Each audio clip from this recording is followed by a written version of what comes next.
Allah paling suka amal ibadah seorang hamba itu yang terus menerus sekalipun sedikit. Hanya sembahyang baca salawat 20 kali misalnya. Tiap sembahyang fardu baca salawat 25 kali. Dikit aja 25. Tapi selalu terus menerus. Nah itu Allah suka. Allah kada suka kalau kita membaca salawat hari ini 1000. Karena sebulan perayanya. Kada suka macam itu. Allah suka terus menerus itu. Nah untuk bisa terus menerus itu nang sulit. Merutinakan itu nang sulit. Jadwal ibadah. Nah kita ulah perjalanan kita dalam sehari-hari ini sesuai jadwal ibadah. Umpamanya subuh sembahyang berjamaah, sehabis subuh membaca wirid ini. Kemudian jam sekian kita menuntut ilmu, jam sekian sembahyang duha, jam sekian zuhur berjamaah, sebelum zuhur qabliyah ba'diyah, karena asar berjamaah, sesudah asar ada membaca wirid-wirid, kemudian maghrib berjamaah, antara maghrib isya kita membaca Quran atau wirid-wirid lainnya, isya berjamaah, habis isya kita mutalaah atau mudzakarah, tengah malam ada waktu disediakan untuk menghadap Allah, subuh kena berjamaah lagi. Itu contoh perjalanan ibadah. Kadang-kadang yang mestinya kita berjamaah sembahyang ada rintangan, baik kepentingan dunia atau manusia lainnya, atau godaan syaitan, atau bujukan nafsu, sehingga wirid yang mesti kita baca jam ini kada terbaca. Untuk melewati 4 rintangan tersebut, dunia, manusia, syaitan dan nafsu, harus dengan 4 perkara pula, yaitu yang pertama membebaskan hati dari kepentingan dunia. Kalau kada kawa mengurangi urusan-urusan dunia.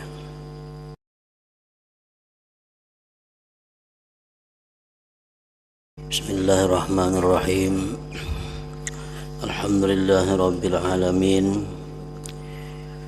Wassalatu wassalam ala asyrafil anbiya wal mursalin Sayyidina Muhammadin wa ala alihi wa sahbihi ajma'in. Qala al-musannif rahimahullah wa nafa'ana bi ulumih. Sesudah ia perhatikan, nyatalah bahwa yang merintangi dirinya dalam beribadah itu ada 4.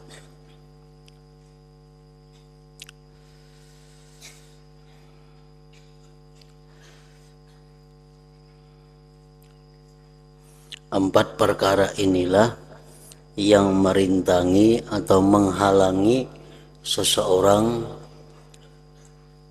bisa terus-menerus beribadah. Yang 4 perkara inilah yang menghalangi seseorang untuk terus-menerus bisa menuntut ilmu. Yang 4 perkara inilah yang menjadi rintangan seseorang untuk mendekatkan diri kepada Allah.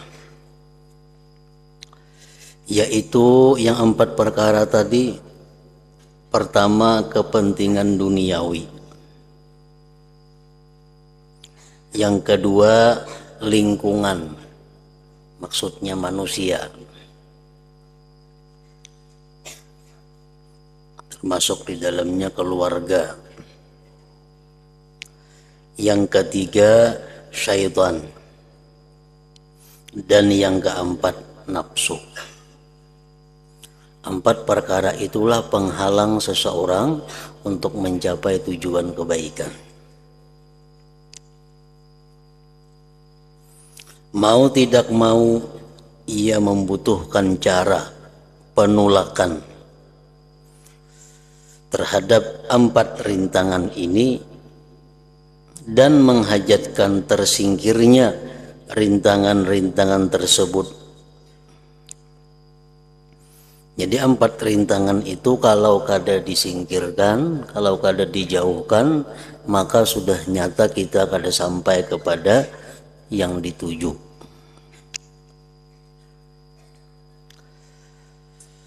Jika tidak, tentu tidak mudah baginya buat mendapatkan apa yang dikehendakinya, yakni ibadah.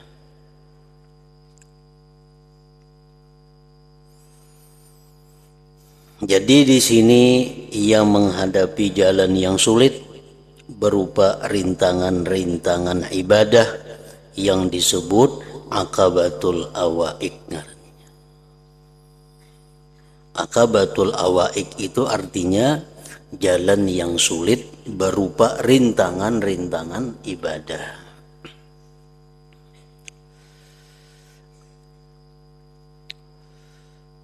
Umpamanya kita hendak mengatur diri kita dalam sesuatu jadwal ibadah. Nah, kita ulah perjalanan kita dalam sehari-hari ini sesuai jadwal ibadah. Umpamanya subuh sembahyang berjamaah, sehabis subuh membaca wirid ini. Kemudian jam sekian kita menuntut ilmu, jam sekian sembahyang duha, jam sekian zuhur berjamaah, sebelum zuhur qabliyah ba'diyah, karena asar berjamaah, sesudah asar ada membaca wirid-wirid, kemudian maghrib berjamaah, antara maghrib isya kita membaca Quran atau wirid-wirid lainnya, isya berjamaah, habis isya kita mutalaah atau mudzakarah. Tengah malam ada waktu disediakan untuk menghadap Allah. Subuh kena berjamaah lagi. Itu contoh perjalanan ibadah. Nah, kita kada akan bisa terus-menerus menjalankan itu kalau kita kada menyingkirkan 4 rintangan-rintangan tadi. Kadang-kadang yang mestinya kita berjamaah sembahyang ada rintangan, baik kepentingan dunia atau manusia lainnya, atau godaan syaitan, atau bujukan nafsu, sehingga wirid yang mesti kita baca jam ini kada terbaca. Sembahyang asar mestinya imba asar membaca ini, tapi karena ada urusan-urusan dunia kada tagawi. Nah, jadi yang menghalangi untuk bisa terus-menerus dalam ibadah itu ada 4 hal tadi. Jam 8 kita menuntut ilmu. Setiap hari jam 8 nuntut ilmu. Itu bisa kita laksanakan kalau rintangan ini kada ada. Karena ada rintangan urusan dunia, atau urusan keluarga, atau syaitan, atau nafsu. Sehingga yang mestinya belajar rutin tiap jam 8 itu jadi kada rutin. Nah, bila beribadah itu sudah kada rutin, maka Allah sudah kada suka.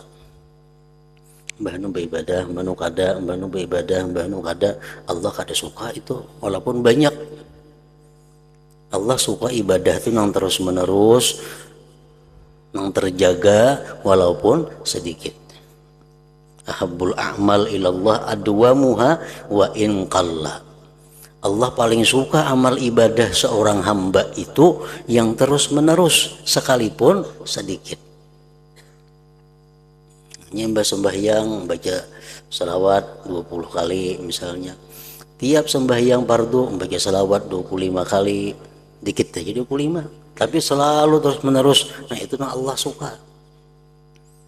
Allah kada suka kalau kita membaca salawat hari ini 1000, ini sebulan perayanya. Kada suka macam itu. Allah suka terus menerus itu. Nah, untuk bisa terus menerus itu nang sulit. Merutinakan itu nang sulit. Untuk melewati 4 rintangan tersebut, dunia, manusia, syaitan dan nafsu, harus dengan 4 perkara pula.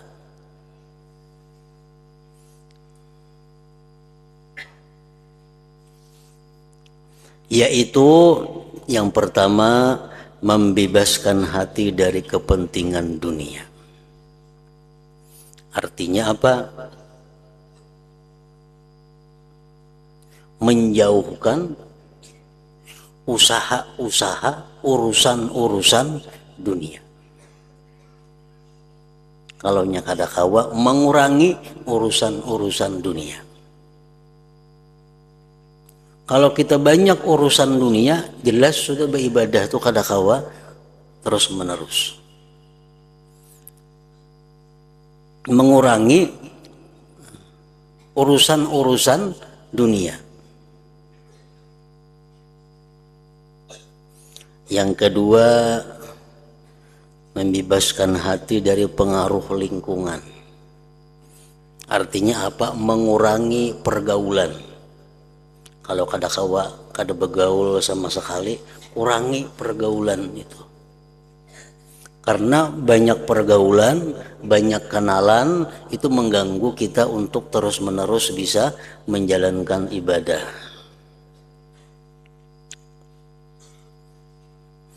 Yang ketiga, memerangi syaitan. Memerangi syaitan ini dengan mengurangi pintu masuknya syaitan ke dalam kita dan memohon perlindungan kepada Allah.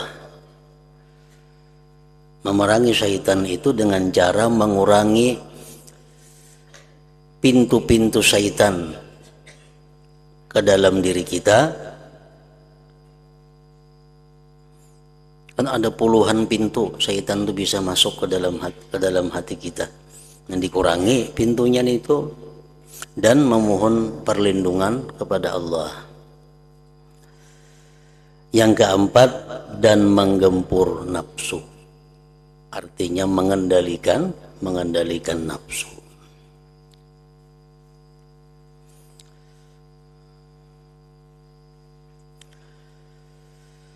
Di antara 4 macam ini, penghalang-penghalang ibadah itu yang paling berat menghadapinya adalah nafsu. Karena nafsu itu kadang-kala terpisah daripada kita. Sebab orang tidak bisa lepas dari nafsu.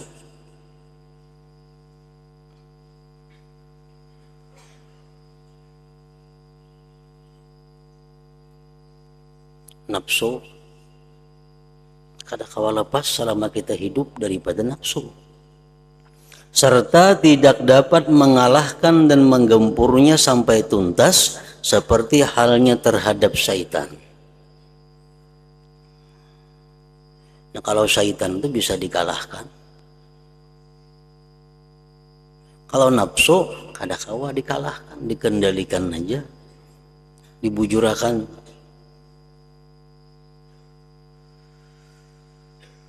Karena nafsu merupakan tunggangan bagi manusia dan alat buat meraih kebahagiaan.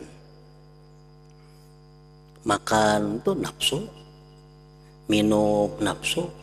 Mau kada makan kada minum, kada kau bergerak lagi manusia. Jadi nafsu itu kada kau dihilangkan, kada kau dimatikan, nang kawa itu dikendalikan. Hendak makan, nah di situ kita nafsu, cuma dipikirkan nangku makan ini halal atau kada, nangku makan ini apakah menguntungkan ibadahku atau kada. Nah itu ngarannya mengendalikan nafsu. Hamba yang hendak beribadah juga tidak dapat dan tidak boleh menyetujui ajakan nafsu. Nafsu itu bisa membawai kita beribadah.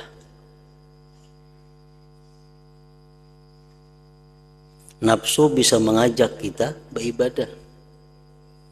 Nah, karena kalau kita beribadah menuruti ajakan nafsu, itu ngarannya ibadah kita untuk kepentingan nafsu.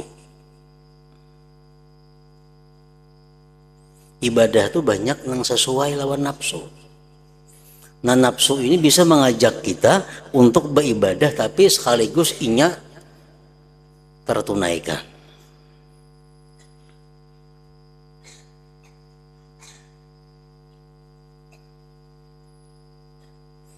Hamba yang hendak beribadah juga tidak dapat dan tidak boleh menyetujui ajakan nafsu. Nafsu kita membawai ziarah.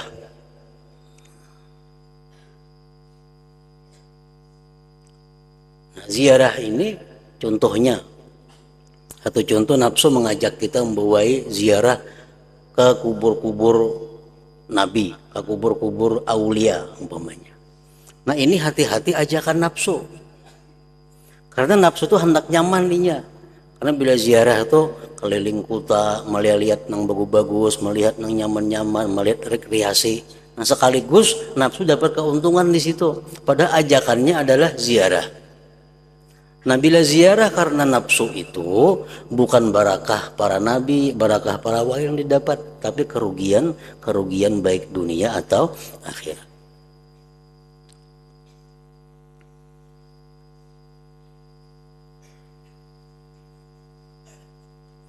Jadi nafsu bisa mengajak kita beribadah. Hamba yang hendak beribadah juga tidak dapat dan tidak boleh menyetujui ajakan nafsu. Pada apa yang menjadi maksudnya? Karena nafsu itu diberi watak, diberi sifat melawan kebaikan dan selalu mengikuti lawan kebaikan. Nafsu itu sudah amarah bisu. Nafsu itu mengarah kepada kada baik. Jadi kalau nafsu kita hendak berbuat baik, itu pasti ujung-ujungnya kada baik.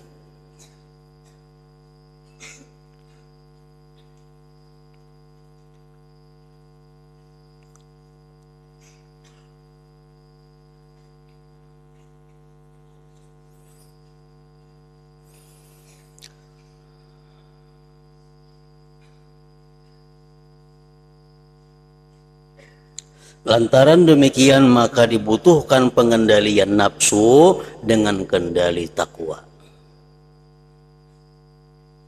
Maka dibutuhkan pengendalian nafsu dengan kendali takwa, supaya adanya nafsu senantiasa menguntungkan hamba tersebut dan tunduk kepadanya dalam ia beribadah, sehingga tidak menjadi durhaka. Lalu ia menggunakan nafsu bagi kemaslahatannya dan bisa mencegah nafsu dari kebinasaan.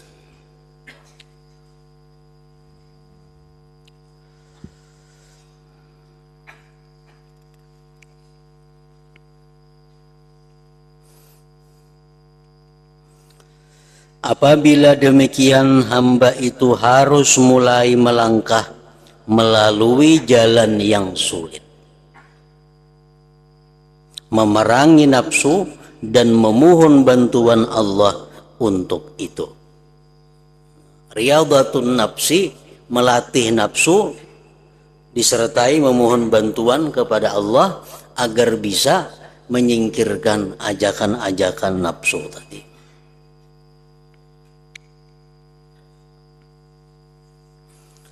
Kalau sudah selesai melewati jalan sulitnya nafsu, tentu ia akan kembali menuju ibadah.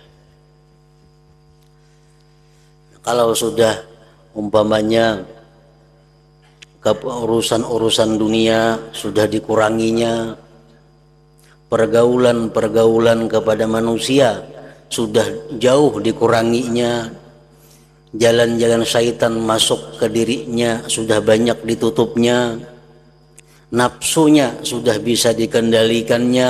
Nah hanyar ini bisa pulang memulai ibadah dengan baik.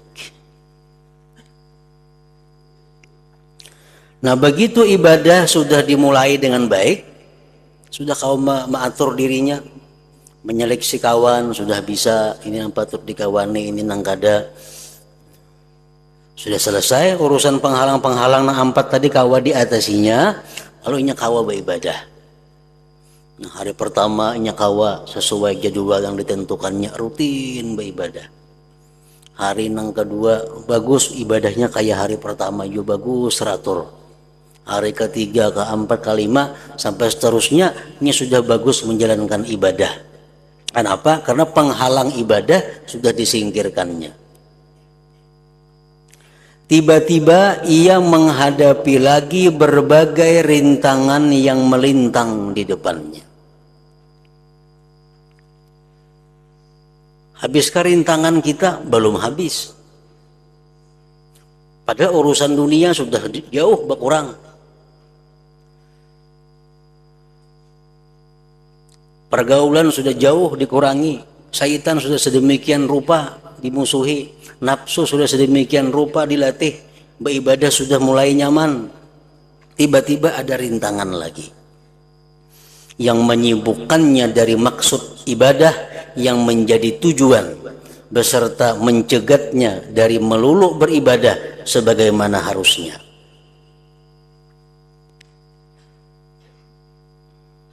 Tatkala diperhatikan, ternyata rintangan yang menghadang itu ada 4. Yaitu pertama, rizki. Masalah rizki.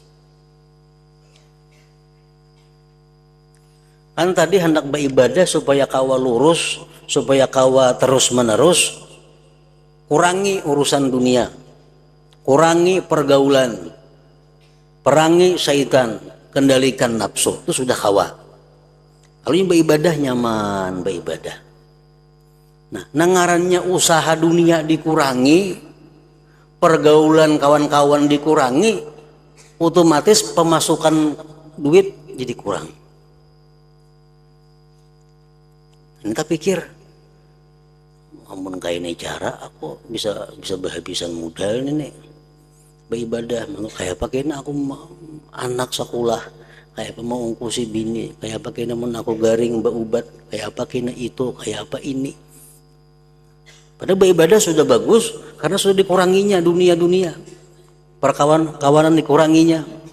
Cuma pikiran timbul, rezeki macet. Dahulu berusaha 8 jam sehari membuka usaha, dikuranginya supaya kawal lurus beribadah, dikuranginya tinggal 2 jam lagi berusaha.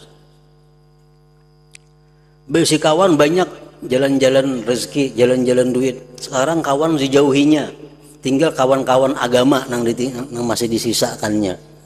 Padahal kawan-kawan dunia ini biasanya membawa peluang rezeki. Nah, sudah sekian beribadah, sudah sekian lawas nyaman, tapi pikir rezeki kayak apa? Anak saya genalan, awak saya tua, saya banyak penyakit, banyak memerlukan duit untuk berobat. Urusan dunia dikurangi. Nah, ini penghalang pulang, penghalang.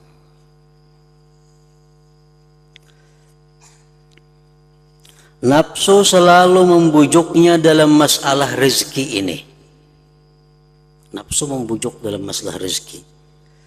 Katanya, kata si nafsu memandiri kita, aku harus mempunyai rezeki. Aku harus mempunyai rezeki. Dan apa yang bisa menegakkan diriku? Menjadi nafsu, sebaiknya ada usaha dulu beramal, ini nak kaina, ini mencari pulang dulu. Kena kita mencari dulu setahun, 2 tahun, 3 tahun, sudah terkumpul duit kena banyak, hanya kita istirahat, nah hanya pulang beramal kena, nah itu bisa aja kan nafsu nangka itu. Kita umpat berumah dahulu, umpat berdagang, umpat ini, umpat itu, kena terkumpul banyak, sudah duit, ayo pulang berhimat mengaji, nuntut ilmu, beribadah. Nah, disuruhnya pulang kita mengurangi ibadah itu. Aku harus mempunyai rezeki dan apa yang bisa menegakkan diriku. Sekarang aku sunyi dari dunia. Sekarang aku sudah kurang urusan dunia. Kebutuhan hidup di dunia. Aku telah memancilkan diri dari pergaulan masyarakat. Lalu dari mana diriku bisa tegak dan dari mana datangnya rezeki itu? Mungkin ini aku berusaha kada karuan lagi. Lawan masyarakat sudah menjauh, di mana aku dapat rezeki? Nah, itu bisikan nafsu kepada kita untuk menghalangi ibadah yang sudah bagus dijalankan itu.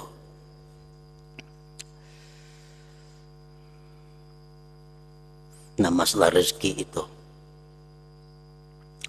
Yang kedua yang menghalangi seseorang lagi untuk terus-menerus beribadah tadi, beraneka gerak hati. Timbul dalam hati kita macam-macam geritik, berupa hal-hal yang ditakuti atau yang diharapkan atau yang dibenci.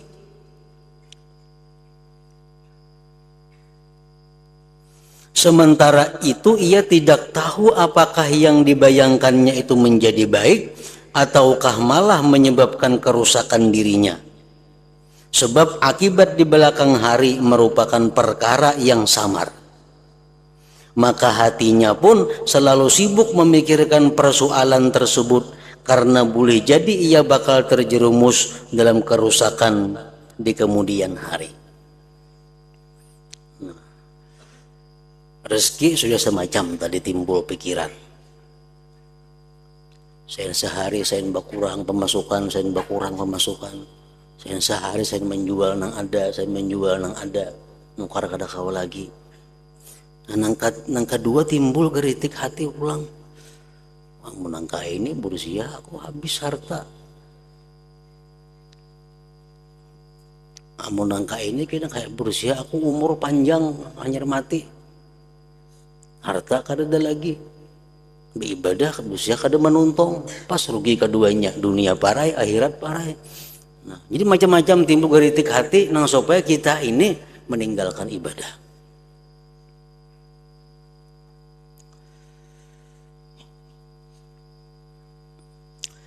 Yang ketiga yang menghalangi bagusnya ibadah kita, yang menghalangi terus-menerusnya ibadah kita, bermacam bencana dan malapetaka. Ini rezeki sudah mulai kurang karena kurang urusan dunia. Geritik hati macam-macam sudah. Datang pulang bencana, kehilangan lah, kebakaran lah, pahumaan kada kau mengatam lah, hama lah. Nah, bencana. Padahal diharapkan pahumaan itu segala dijual kayaknya bani sekalinya gagal panennya. Bermacam bencana dan malapetaka yang senantiasa ia hadapi di sekitarnya. Lebih-lebih ia sudah berani menampatkan dirinya menyimpang dari orang banyak. Makanya ini sudah berkurang pergaulan. Orang sarwan sudah kata pitulak lagi. Sudah mengurangi pergaulan. Datang kena bala bencana, siapa yang menolong aku?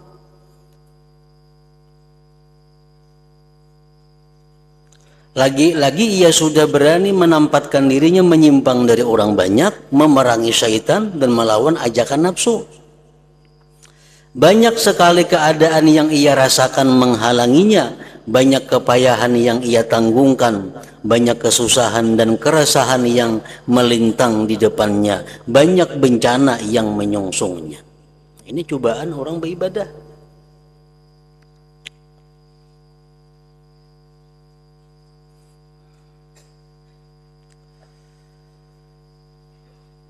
Yang keempat yang menghalangi terus-menerusnya ibadah kita itu adalah berbagai ketentuan Allah. Ketentuan yang manis dan ketentuan yang pahit yang ia alami satu persatu. Padahal nafsu selalu bersecepat memperlihatkan kebenciannya dan bersegera membuat fitnah. Nang inya harapkan berhasil, takdir Allah ternyata lain, kada berhasil. Usaha nang ditanamkannya nang sedikit itu ternyata gagal. Nah, itulah rintangan-rintangan orang yang ingin selalu beribadah. Nah, jadi ibadah sesuatu perkara yang sulit. Kita hendak beribadah aja sudah ada rintangan. Apa tadi rintangannya hendak beribadah? Urusan dunia, urusan manusia, syaitan, nafsu. Ini yang maulah kita kada jadi beribadah, kada jadi beribadah.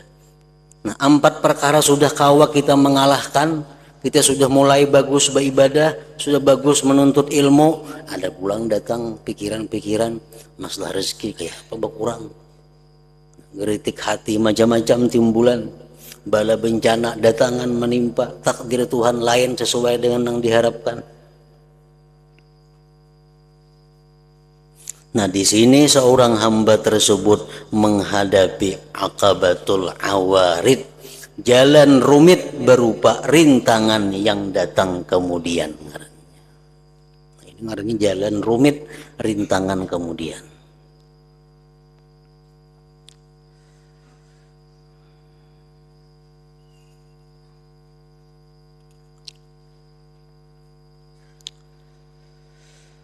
Untuk menebas 4 rintangan itu, ia membutuhkan 4 perkara.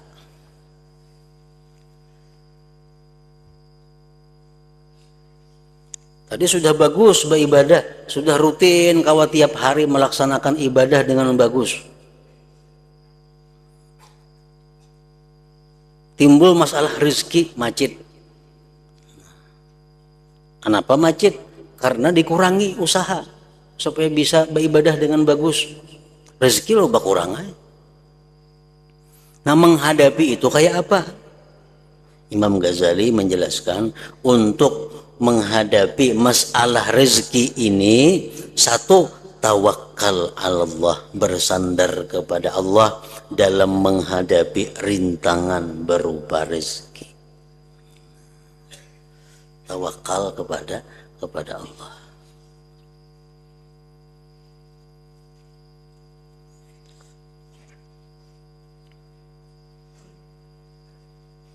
Allah sudah menentukan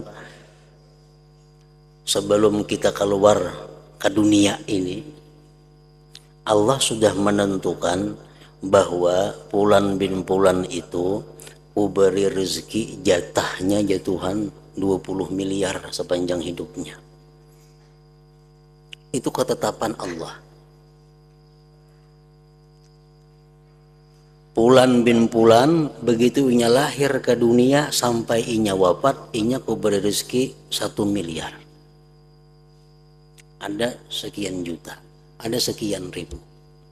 Itu sudah ditetapkan Allah dan itu kada berubah, kada kawan dirubah.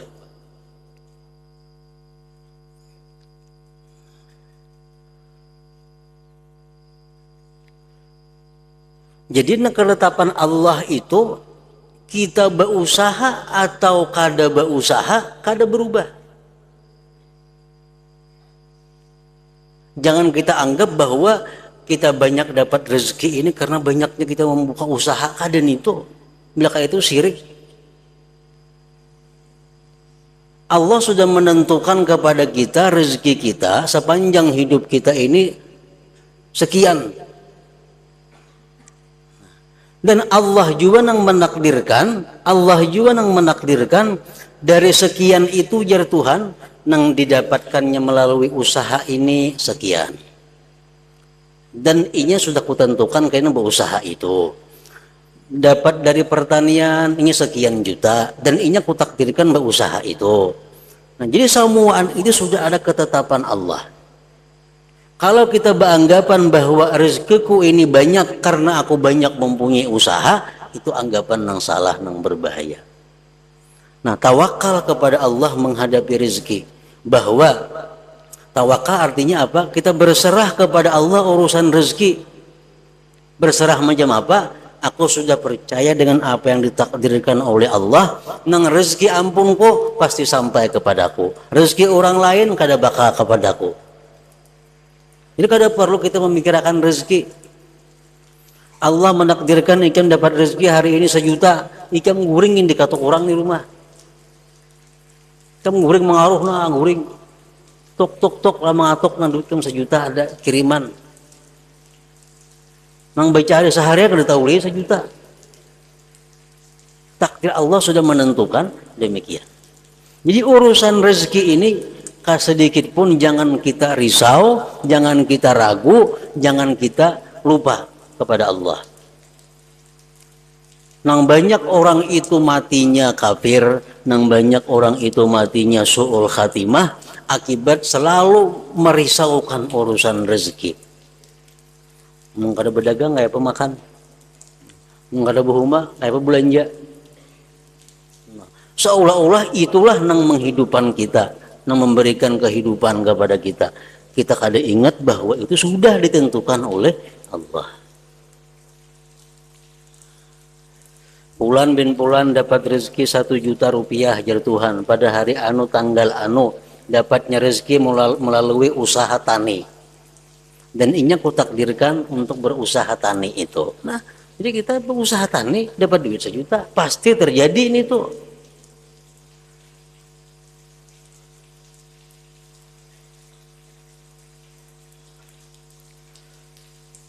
Pulan bin Pulan kutakdirkan dapat duit sekian juta melalui warisan.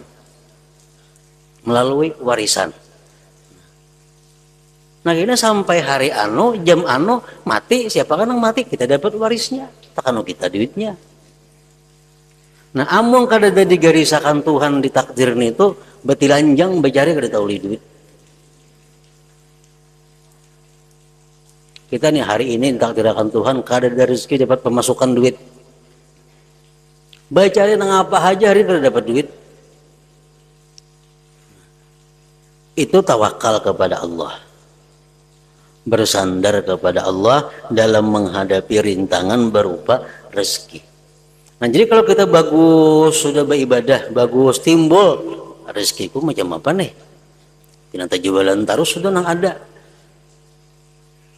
Nah, menghadapi itu napa tawakal.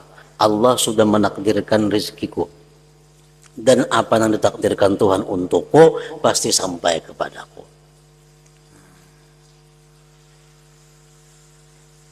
Kawat terus menerus beribadah. Kadang seharian hari ini ada rezeki nah. Andai kata hari ini kita berusaha pun kita dapat rezeki juga. Karena sudah takdirnya hari itu kita kada ada jatah rezeki. Kayak apa nang dapat duit jamun guring seharianan di rumah. Kalau Tuhan menakdirkan inya hari itu kada ada rezeki, guring kayaknya berusaha kata rabang kayak itu kada dapat rezeki. Tawakal ala Allah, bersandar kepada Allah dalam menghadapi rintangan berupa rezeki. Nah, yang kedua, geritik-geritik hati. Ini aku nih sudah kada berduit nih. Karena anak beribadah aja Bang, urusan dunia dikurangi, pergaulan dikurangi. Timbul geritik hati, kayak apa kayak aku berusia garing. Siapa mau obati aku? Kayak apa kayak anak-anak kawin, siapa menjujurakan inya? Kayak apa kayak anakku ini, kayak apa itu, kayak apa kayak rumah miris, kayak apa ini. Nah, pikiran macam-macam. Nah, menghadapi itu, ujar Imam Ghazali, pasrah sepenuhnya kepada Allah mengenai apa yang dikhawatirkan. Pasrah kepada Allah yang dikhawatirkan. Urusan dunia kita kada tahu. Ada orang menabung duit, sekedar menabung, sekedar persiapan garing nyakin hari Tuhan. Kada begaringan mati orangnya. Kada begaringan mati. Udah menabung lah sekedar garing kena hari Tuhan kau berubat segala macam. Jadi urusan geritik-geritik hati nangka itu serahkan kepada Allah.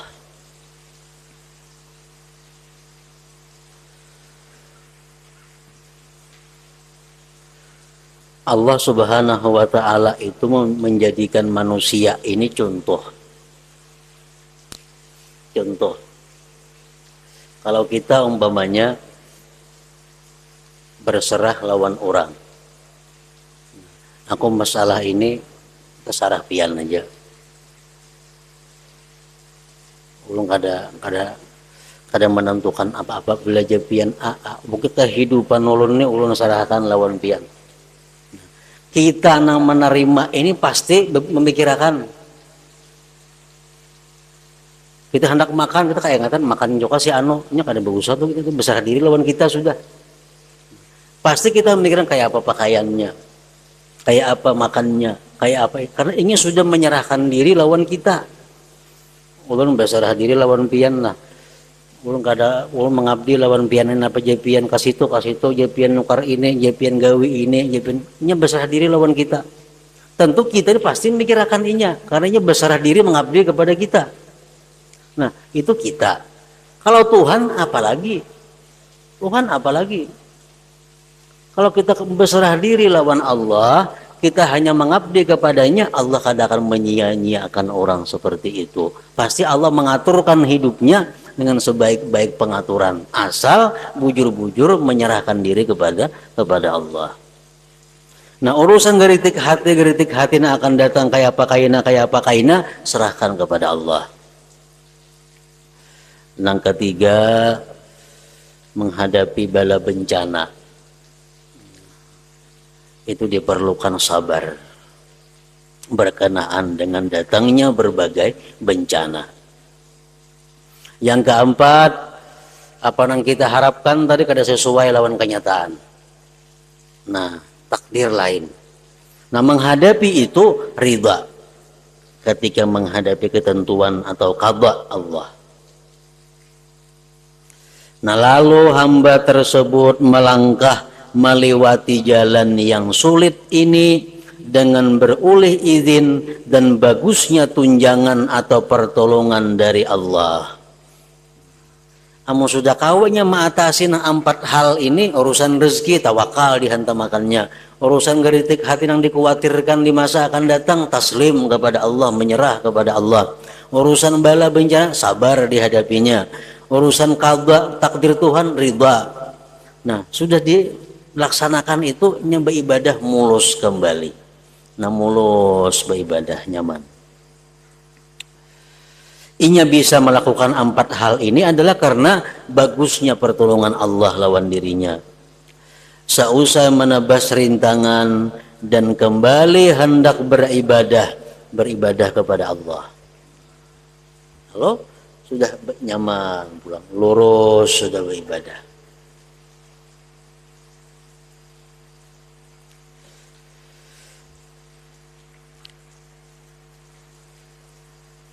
Ia melihat ke sekitar dan ia dapati nafsunya mengendur, tidak bersemangat dan tidak bergairah dalam menghadapi kebaikan sebagaimana mestinya. Jadi sudah kau menjalani halangan rintangan sudah habis, beribadah sudah bagus terus menerus. Namun tabiat manusia, sifat watak manusia itu ada perasaan bosan. Mau kadang setiap manusia itu ada merasakan muyak. Nah, orang ini sudah katukan harus beribadah, ada timbul perasaan lama, merasa bosan, merasa